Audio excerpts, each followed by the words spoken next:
Hello à toi, j'espère que tu vas bien. Bon, je suis désolée, on se retrouve pas dans un lieu de nature, mais bon, je suis bien là aussi. Donc c'est pas grave, on va faire notre petite vidéo du jour ici. J'ai envie aujourd'hui de te parler de mon histoire, de l'histoire de mon renard, parce que pour moi c'est hyper important de parler de cette histoire-là, peut-être plus en détail que j'en ai déjà parlé. Si tu l'as déjà vue dans une autre vidéo, si tu l'as déjà vue quelque part, et que ça t'intéresse pas de la revoir, dans ces cas-là, passe cette vidéo-là, parce qu'elle va être vraiment axée sur l'histoire de mon meilleur ami renard. Ok, c'est vraiment là-dessus que cette vidéo-là va être axée. Donc, si tu as déjà vu cette histoire, tu peux la passer. Et si c'est une histoire qui t'intéresse, parce que pour moi, cette histoire est vraiment magique et c'est vrai, quand je la raconte, soit on rigole et on se moque de cette histoire-là. Laurent Marchand, mon ami, adore se moquer en disant bon, ça va, elle a un ami renard. Mais plein de gens adorent rigoler, mais gentiment de ça. Ou alors on se dit mais waouh, c'est vraiment possible. Ça c'est vraiment possible dans le monde dans lequel on vit, dans la société dans laquelle on vit, et waouh, sérieux. Et du coup quand j'entends ça, ça me paraît hyper important du coup de la repartager avec toi et de te reparler de mon histoire à moi avec ce renard-là. Voilà, comme je t'avais promis en plus d'en reparler, je t'en reparle. Donc je vais t'en reparler plus en détail. En fait, ce qui se passe, c'est que j'ai un meilleur ami renard. Comment ça s'est passé? En fait, il y a ça va englober mon histoire. Du coup, il y a 6 ans actuellement. Oui, c'est ça, il y a 6 ans. Donc, j'avais 14 ans.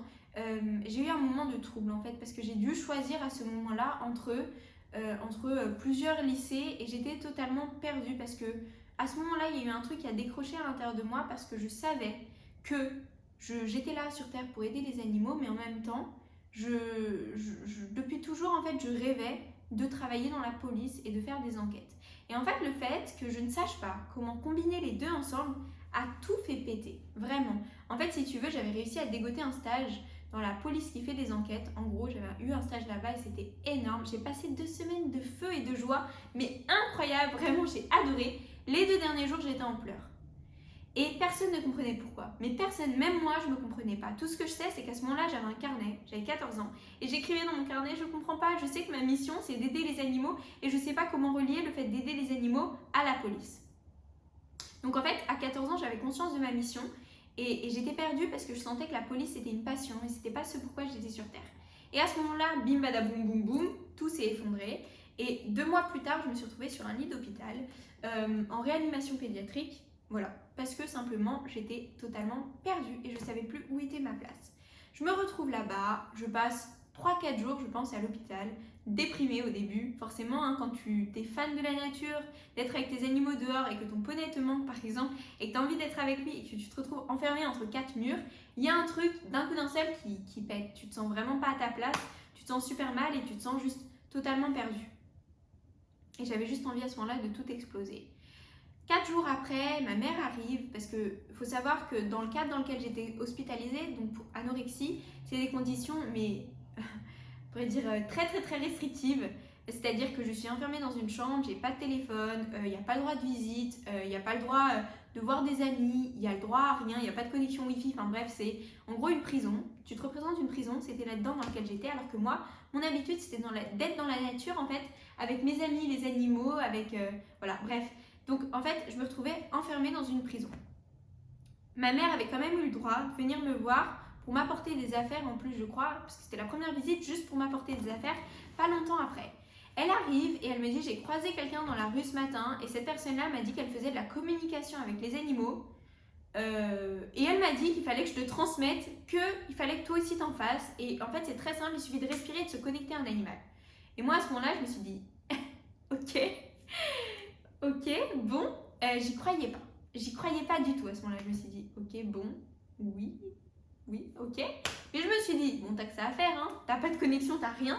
Donc, qu'est-ce que tu veux faire d'autre en fait? Donc, du coup, je me suis posée et j'ai respiré et je me suis connectée et boum, boum, boum.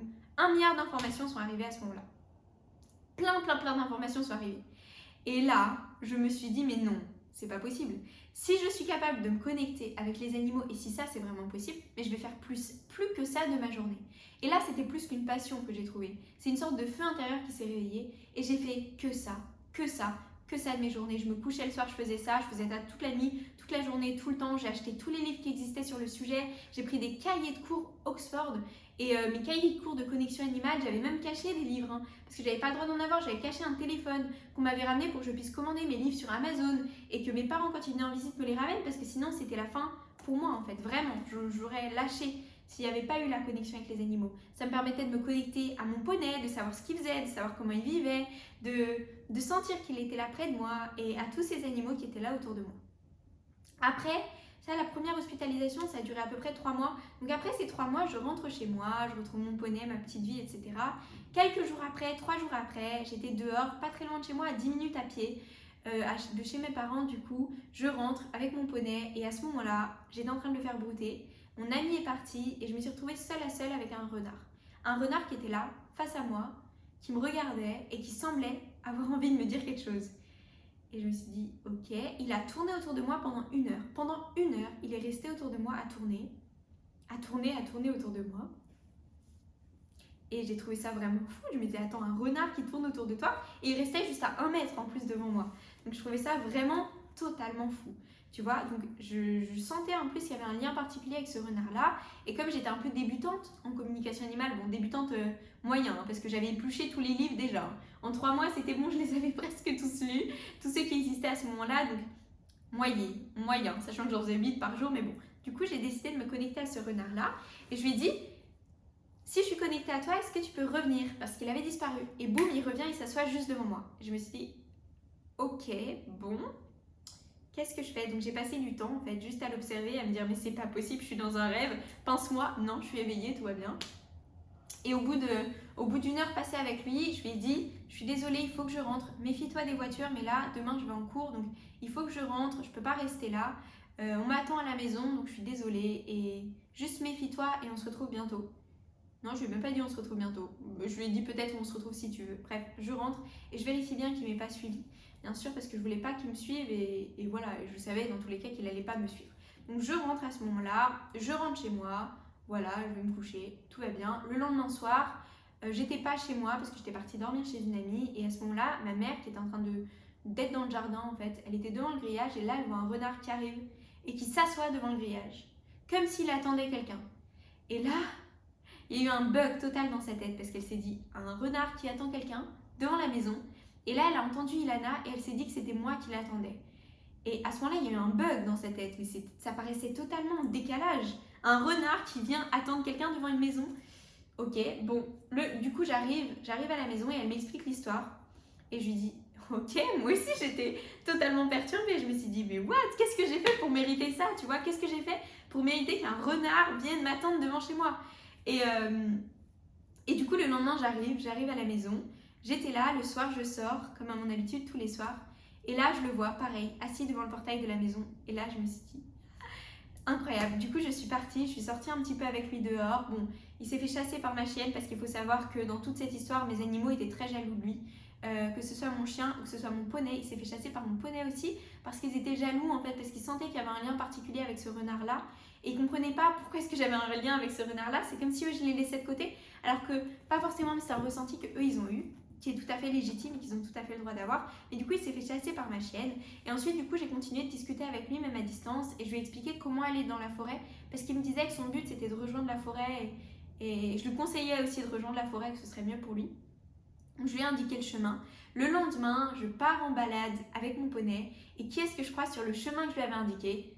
Ce fameux renard de nouveau. Et là, tout a intégralement commencé. Je me suis dit, tout a basculé quoi. À partir de ce jour-là, en fait, ce qui s'est passé, c'est que j'ai su qu'il y avait une connexion particulière, j'ai su qu'il n'était pas là avec moi par hasard, qu'il avait vraiment un rôle à jouer auprès de moi, que j'avais un rôle sûrement à jouer auprès de lui, mais qu'on était vraiment des êtres qui se retrouvaient. Et à partir de là, ce qui s'est passé, c'est que depuis, en fait, je lui ai donné des rendez-vous dans la forêt où il m'attendait toujours à l'endroit de rendez-vous. T'imagines, pendant 6 ans, je lui donnais rendez-vous à un endroit et il était assis à l'endroit où je lui avais donné rendez-vous en me connectant à lui.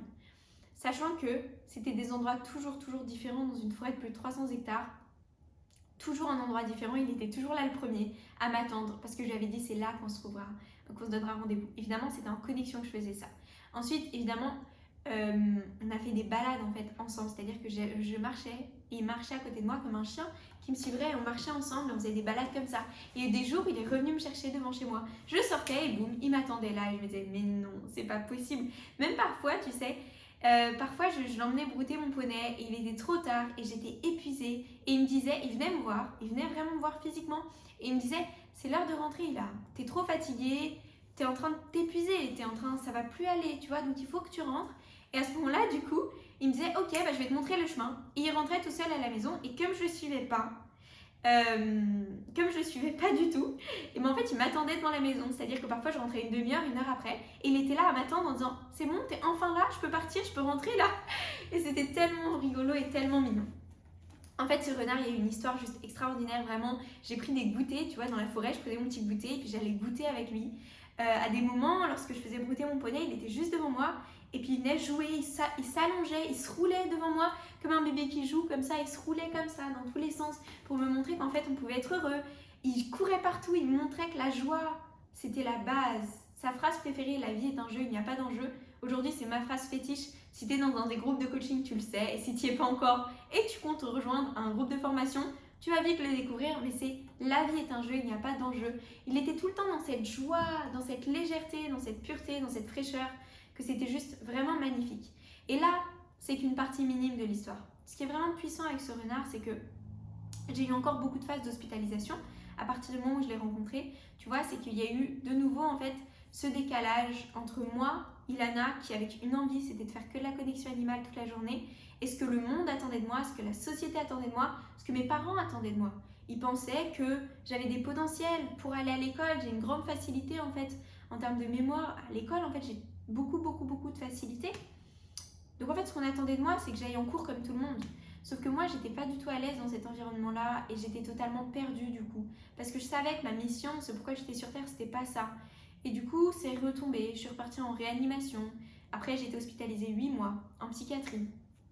Bref, plein de choses comme ça parce que justement, je comprenais pas. En fait, il y avait un décalage entre moi, Ilana, qui je savais que j'étais, les potentiels que je savais que j'avais, et ce que le monde attendait de moi, ce que la société attendait de moi, ce que mes parents attendaient de moi, et je me sentais juste perdue en fait. Perdue au milieu de tout ça. Et en fait, pendant toutes ces périodes d'hospitalisation, c'est lui qui était là avec moi tout le temps. Il venait me voir tous les soirs, il me donnait plein de conseils, plein de messages. Il me ramenait toujours à moi, à qui j'étais, à mes potentiels, parce que les animaux voient nos potentiels cachés à l'intérieur de nous qu'on ne voit pas. Ils voient qui on est vraiment. Et du coup, il me ramenait toujours à ça, à qui j'étais, à ces potentiels que moi je voyais pas, ou alors que les autres ne voyaient pas autour. Tu vois, j'étais dans un environnement où tout ce qu'on pensait, c'était le poids que je faisais et ce que je mangeais en fait. C'est le seul truc qui importait dans ces hôpitaux-là. T'es privé de tout, t'as plus le droit de lien social, t'as plus de contact avec les autres, t'as même limite pas le droit de discuter avec les autres personnes qui sont là, t'as pas de téléphone ou une demi-heure par jour. Bref, t'es coupé du monde en fait. Et l'idée, c'est juste que tu reprennes du poids. Donc c'est que tu manges pour reprendre du poids. Et en fait, on te voit que comme ça, on te voit comme une sorte d'objet en fait, qui est là pour manger, pour reprendre du poids et pour sortir. Et en fait, moi j'avais une grande sensibilité, comme tu peux peut-être l'imaginer, je suis une vraie sensible et il y avait quelque chose qui me manquait à ce moment-là et je comprenais pas ça. Et du coup, je faisais que des connexions animales tout le temps, je faisais que des choses interdites tout le temps parce que juste c'était pas possible pour moi de rester dans un contexte de prison alors que je savais que j'avais un rôle plus important. C'est à partir de ce moment-là d'ailleurs que j'ai proposé des connexions aux gens à l'extérieur. Comme ça me donnait une utilité. J'avais une raison d'être sur Terre. Sans ça, c'était foutu. J'avais aucune raison d'être ici sur Terre. Pour être enfermée dans une chambre à rien faire et à manger et à dormir, aucun intérêt. Dans ces cas-là, il valait mieux que je reparte là-haut. Tu vois? Et lui, il était tout le temps là pour me ramener à moi et à mes potentiels. Tout ce que les autres personnes ne voyaient pas de moi. Les autres personnes qui me voyaient que comme quelqu'un d'anorexique, bah, lui, il me ramenait à qui j'étais vraiment, à ma puissance, à toutes ces capacités que j'avais au fond de moi, à tous ces rêves que j'avais au fond de moi. Il me ramenait toujours à ça. Et sans lui, je serais vraiment plus là ici sur Terre parce que clairement, j'aurais pas pu découvrir tous ces potentiels que j'avais. Surtout, je me serais pas autorisée à les exploiter. Parce que c'est passé après en sortant de ces mois d'hospitalisation, c'est que pareil, bah, je suis retombée un petit peu dans cette routine-là. Quand j'étais chez moi, donc à la maison chez mes parents, et qu'il y avait quelque chose qui allait pas, bah, directement il venait me voir. Même s'il devait faire des kilomètres, il venait me voir. Je savais. Dès que j'avais un questionnement, un doute, une difficulté, pouf, il allait arriver parce que simplement, bah, c'était trop important pour lui d'être là. Donc dans ces moments-là, il arrivait. Et puis ensuite, il repartait de son côté. Et on continuait de vivre notre vie, chacun de notre côté. Et puis on se retrouvait quelques jours après. Et puis il repartait, et puis on se retrouvait. Et quand j'étais loin de lui et que j'avais une difficulté, pareil, il venait, mais là, à l'intérieur de moi. Dans ce cas-là, il venait quand même me réconforter, me donner plein de conseils et plein de messages, me recentrer sur moi et sur mes potentiels. Donc voilà, après, je suis sortie de cet hôpital-là. J'ai continué un peu ma vie. Pareil, j'ai commencé à continuer un peu mon chemin, mais à me sentir toujours un petit peu en décalage. Autant en décalage d'ailleurs, entre moi, les gens de mon âge, ce que les gens de mon âge faisaient. Je me sentais pas du tout à l'aise avec les gens de mon âge en majorité parce que je les sentais vraiment en décalage par rapport à moi. Je trouvais que leur réflexion parfois était trop comme si c'était un schéma, tu vois, que des schémas d'ailleurs. C'est comme ça, les gens doivent être comme ça, les gens doivent penser comme ça, les gens doivent s'habiller comme ça. Et moi, je comprenais pas ça du tout. Mais alors, c'était un truc qui me perdait totalement. Le monde voulait que j'ai des bonnes notes, que j'aille à l'école, comme je savais très bien le faire. Donc, oui, je pouvais aller à l'école et avoir des bonnes notes, mais je sentais que c'était pas ça mon truc du tout. Je m'ennuyais en cours, je trouvais que ça avait aucun sens d'être là et d'apprendre tout ça. Qu'est-ce que ça allait m'apporter? En quoi ça allait changer le monde? Enfin bref, j'avais que des questions comme ça tout le temps. Donc, pas longtemps après, je me suis retrouvée de nouveau à l'hôpital et là, pareil, il m'a encore accompagnée. C'est vraiment au moment où en fait j'ai vraiment écouté ces messages et au moment en fait où je me suis rendu compte que ce qu'il disait, c'était de moi qui parlait. C'était des potentiels que moi j'avais qui me disaient, c'était pas de quelqu'un d'autre en fait. Et là, je me suis dit, mais non, c'est pas possible. Tu vois, c'est pas possible, t'as pas tous ces potentiels-là. Bah si, s'il le dit, oui, t'es capable de tout ça, t'as tous ces potentiels-là. Et c'est le moment où j'ai écouté tout ça que là, tout a changé en fait. Et pas longtemps après, j'ai relu ces messages et je me suis dit, mais non. En fait, ça fait 5 ans. Ça fait 5 ans qu'il me dit comment est-ce que je peux me sortir de cette maladie comme ça. Ça fait 5 ans qu'il me dit comment est-ce que je peux vivre une vie magique comme ça. Mais moi, je ne l'ai pas écouté. Parce que moi, j'étais tellement en décalage entre ce que lui me disait, ce que moi je ressentais, ce que le monde ressentait autour que, voilà, je ne l'ai pas écouté. Et du coup, j'ai fait cette expérience de passer presque 2 ans d'hospitalisation dans des conditions, mais juste pour moi, qui ont été très difficiles à vivre sur le moment, même si ça m'a apporté énormément. Et même si je ne peux pas cracher sur cette période-là, au contraire, si je vais la revivre, je la revivrai parce que c'est énorme. C'est ça qui me permet d'être là aujourd'hui et de vivre cette vie magique aujourd'hui. Mais ces conditions étaient quand même pas très agréables, tu vois, à vivre.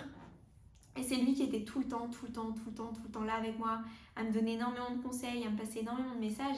Et quand j'ai pris conscience que c'était de moi qui parlais, je me suis dit, waouh, si j'ai ces potentiels-là, je suis là pour les exploiter et il n'y a plus de retour en arrière. Aujourd'hui, je décide d'exploiter mes potentiels, je décide de tracer ma route et je décide d'aller dans ma direction à moi. Et c'est comme ça que petit à petit, les choses se sont mises en place. C'est grâce à lui que je mets en place des formations, c'est grâce à lui que je mets en place mes groupes parce que c'est presque lui qui parle dans les lives par exemple que je fais, dans les vidéos que je transmets, il y a lui, il y a mon cochon, mais là ce sera une autre histoire, mon cochon. Je te mettrai le lien là si tu as envie d'aller la voir, mais c'est une autre histoire. Mais c'est eux qui parlent, c'est pas moi. Moi j'ai rien à réfléchir, c'est eux qui me disent tout, c'est eux qui vous transmettent tout pour que ce soit le plus juste pour vous. Et ce renard est tellement incroyable et c'est une amitié juste énorme. T'imagines un renard qui vient te chercher devant chez toi, à qui tu donnes des rendez-vous et il est là, qui se roule devant toi, qui joue avec toi. Il m'a présenté ses enfants d'ailleurs aussi. Tu sais, il m'a présenté ses enfants plusieurs fois, crème d'étoiles, en me disant que c'était eux qui allaient reprendre la relève en fait, dans la forêt. Je me souviens d'un truc qu'il m'a dit, il y a 5 ans, il m'a dit « Tu es un être de lumière mais tu ne le sais pas encore, mais bientôt tu vas le découvrir. » Et il m'a dit « Suis-moi, je vais te présenter un autre être de lumière, qui est un chevreuil. » Et je l'ai suivi en fait, on se baladait à côté, et je l'ai suivi sur un chemin et j'arrive face à une colline. C'était le coucher du soleil, face à une colline, en haut de la colline, en fait le soleil était en train de se coucher, il y avait le chevreuil, un magnifique chevreuil devant moi à me regarder sur cette colline-là, et là je me suis dit mais non, mais c'est quoi cette vie de fou, tu vois, où un renard te dit je vais te présenter un être de lumière qui est un chevreuil, et où tu arrives sur la colline, tu vois un chevreuil qui te parle, et qui m'a donné plein de messages aussi, et voilà, et maintenant être de lumière ça me parle, avant je savais pas ce que c'était un être de lumière, mais lui il me disait que j'étais un être de lumière, et maintenant ça me parle vachement. Parce qu'on est des êtres de lumière venus apporter notre lumière justement sur Terre. Et en fait, tous ces messages qu'il m'a transmis, qu'à un moment je ne comprenais pas, parce que je n'étais pas là-dedans, parce que j'étais trop en décalage, en fait je me sentais tiraillée entre moi et le monde, entre lui et le monde. Et tous ces messages aujourd'hui, je les ai compris et intégrés et c'est juste énorme. Et en fait, ce qui est très rigolo avec cette histoire, c'est que c'est vraiment mon meilleur ami. C'est la personne la plus précieuse pour moi parce que sans lui, je ne serais plus ici sur Terre. J'aurais lâché l'affaire parce que je me sentais incomprise, je me sentais perdue. Pour moi, ma vie n'avait pas de sens.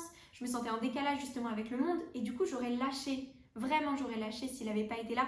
Et ça, j'en suis sûre parce que clairement, il y a un moment où je serais partie. La mort ne me fait tellement pas peur du tout que je serais partie, j'y ai tellement de fois pensé.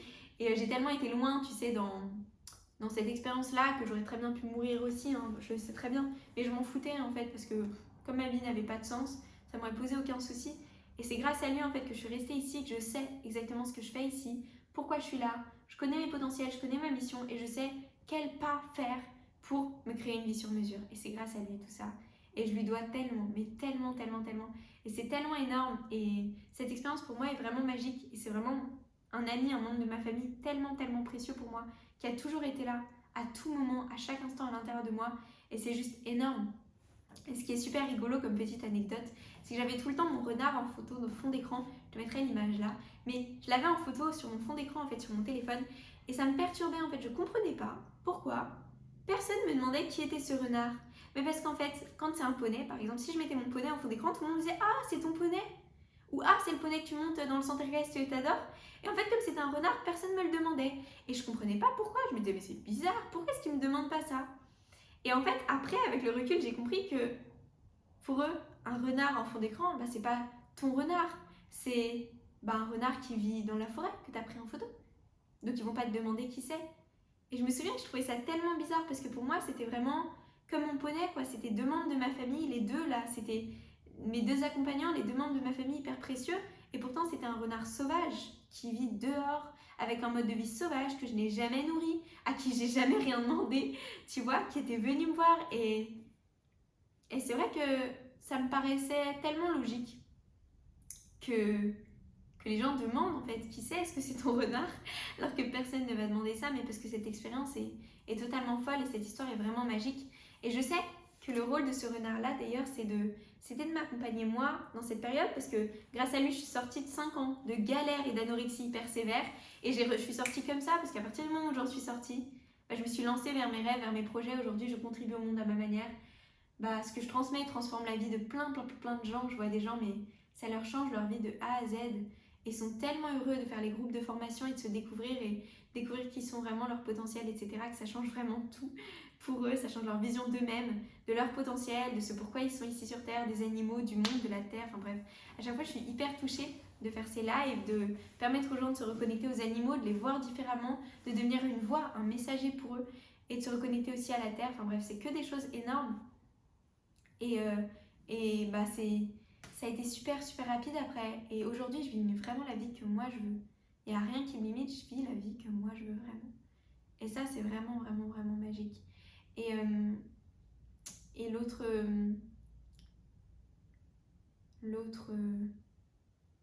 chose, c'est que je pourrais jamais le remercier assez. Et je sais qu'il était aussi là pour permettre aux humains de se reconnecter à la nature. Et comme c'est un peu mon job, de permettre aux gens de se reconnecter à la nature et aux animaux, ainsi qu'à leur propre nature à eux, ils passent par moi pour faire ce job-là aussi. Voilà. Je t'aurais partagé cette histoire-là, j'espère y avoir été assez en détail, parce que pour moi, elle est tellement touchante, parce que c'est mon histoire, et parce qu'elle est tellement précieuse pour moi, que j'espère qu'elle fera son petit chemin, sans être transformée. J'espère que cette histoire t'a inspiré et t'a peut-être ouvert des possibilités d'amitié avec des animaux auxquels on n'aurait pas pensé, de ce que les animaux peuvent nous apprendre, de ce que les animaux peuvent nous apporter. Parce que moi, sans eux, je ne serais plus là et je ne connaîtrais pas mes potentiels et je ne vivrais pas la vie que je vis aujourd'hui. Donc voilà, on sait déjà ce qu'ils peuvent nous apporter, mais j'espère que cette histoire t'a inspiré. Si elle t'a inspiré, dis-le moi en commentaire. Si elle te plaît, dis-le moi en commentaire. Si tu as envie d'en savoir plus sur des petites histoires comme ça, parce que j'en ai d'autres à te raconter, tu pourras me le dire en commentaire aussi. Et si toi, tu as envie de te reconnecter à la connexion animale et de pouvoir peut-être vivre potentiellement des histoires aussi inspirantes et magiques que celle-là, et dans ce cas-là, je te propose de rejoindre la formation de 2 mois qui va te permettre de te connecter aux animaux, de te reconnecter à cette capacité que tu as de te connecter aux animaux, de savoir ce qu'ils pensent, ce qu'ils ressentent et de pouvoir échanger avec eux. Et voilà, peut-être que c'est quelque chose qui te tente. Et si c'est quelque chose qui te tente, de pourquoi pas vivre des histoires aussi extraordinaires que celle-là. Et dans ces cas-là, je te mets le lien juste en dessous. Tu pourras nous rejoindre en t'inscrivant juste là et sache que c'est possible pour toi aussi et que cette capacité est possible pour toi aussi. C'est pas moi qui en est capable, c'est nous tous qui en sommes capables.